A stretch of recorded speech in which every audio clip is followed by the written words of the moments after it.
প্রেমের টানে সংযুক্ত আরব আমিরাতে দুবাই থেকে হাজার মাইল দূরের শরীয়তপুরে ছুটে এসেছেন 50 এক বিদেশি নাগরিক। শুধু তাই নয়, বিয়ে উপলক্ষে নিজ খরচে প্রায় ১৫০০ অতিথির জন্য ভোজের আয়োজন করে আলোচনায় এসেছেন তিনি। বাংলাদেশি এক তরুণের সঙ্গে দীর্ঘদিনের প্রেমের সম্পর্কের পর দুই পরিবারের সম্মতিতে সম্পন্ন হয়েছে তাদের বিয়ে। ভিন্ন দেশের দুই মানুষের এই মিলন স্থানীয়দের মাঝে যেমন আনন্দের সৃষ্টি করেছে, তেমনি তৈরি করেছে কৌতূহল ও আলোচনার ঝড়। স্যান্ডেলিনা সো, রূপচর্চায় আভিজাত্য। আলহামদুলিল্লাহ, ভালোই বিষয়টা, যেহেতু ওনার সাথে আসছে বাংলাদেশে আর সবাই অনেক আনন্দ, সবাই আসে দেখা যাইতেছে না। আলহামদুলিল্লাহ ভালোই, সবাই আনন্দিত। আলহামদুলিল্লাহ, আপনারা দোয়া করবেন যেন ওদের জীবনটা অটুট থাকে।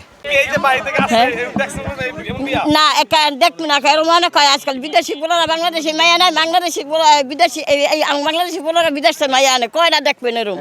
ভালোই লাগলো, অনেক ভালো, এটা তো গর্বের ব্যাপার। পরিবার সূত্র থেকে জানা যায়, প্রায় 2 বছর আগে কাজের উদ্দেশ্যে দুবাইয়ের আবুধাবিতে যান শরীয়তপুরের জাজিরা উপজেলার মোল্লা ইউনিয়নের সুবর্ণা আক্তার। সেখানে একটি পার্কে ঘোরাঘুরির সময় পরিচয় হয় স্থানীয় নাগরিক সালমানের সঙ্গে।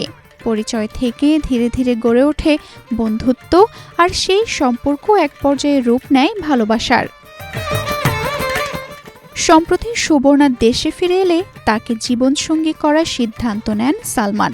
ভালোবাসার টানে 3 দিন আগে তিনি বাংলাদেশে আসেন শরীয়তপুরে।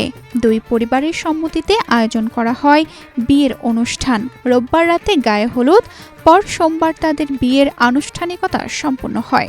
তার সাথে আমার পরিচয় ছিল, দেন তার সাথে আমার রিলেশন ছিল, সে আমাকে ভালোবাসছে বিয়ে এখানে আসছে, তো এটা আর কিছু বলার নাই।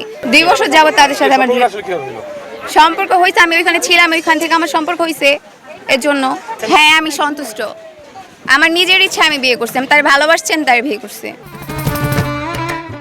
ভিন্ন দেশের দুই মানুষের ভালোবাসার এই পরিণতি স্থানীয়দের মধ্যে ব্যাপক আগ্রহ ও আলোচনার জন্ম দিয়েছে।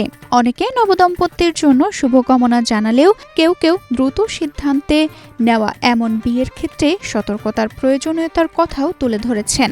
দুবাই থেকে এক ছেলে নাকি আমাদের স্থানীয় জাজিরা বিয়ে করা, তো সেটা দেখে আসলাম, দেখলাম, কিন্তু সবকিছু দেখা মনে হলো ছেলেটার একটু বয়স বেশি। যতটুকু জানলাম ছেলেটা আগেরও বিয়ে করছে, দুবাইতে ওই স্ত্রী আছে, সন্তান আছে 3 জন, যতটুকু জানলাম।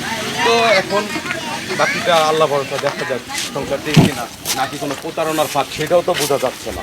এখন এটা আমার যাচাইয়ের বিষয়। এইরকম ফাঁদ করে বিদেশ থেকে ছেলেরা এটা বিয়ে করে মাঝে মাঝেই শুনি, কিন্তু সেই বিয়ে কতজন 15 টিকে এটাও আমরা জানি না। এখন সেইগুলো যাচাই বাছাই করেই বিয়েটা করা উচিত। ভালোবাসার টানে ভৌগোলিক দূরত্ব পেরিয়ে দুই হৃদয়ের এই মিলন এখন শরীয়তপুরের আলোচনার কেন্দ্রবিন্দু। স্থানীয়দের প্রত্যাশা, নতুন এই দাম্পত্য জীবন সুখ ও শান্তিতে ভরে উঠুক। তানজিদা রহমান, ইনায়া, বাংলাদেশ প্রতিদিন।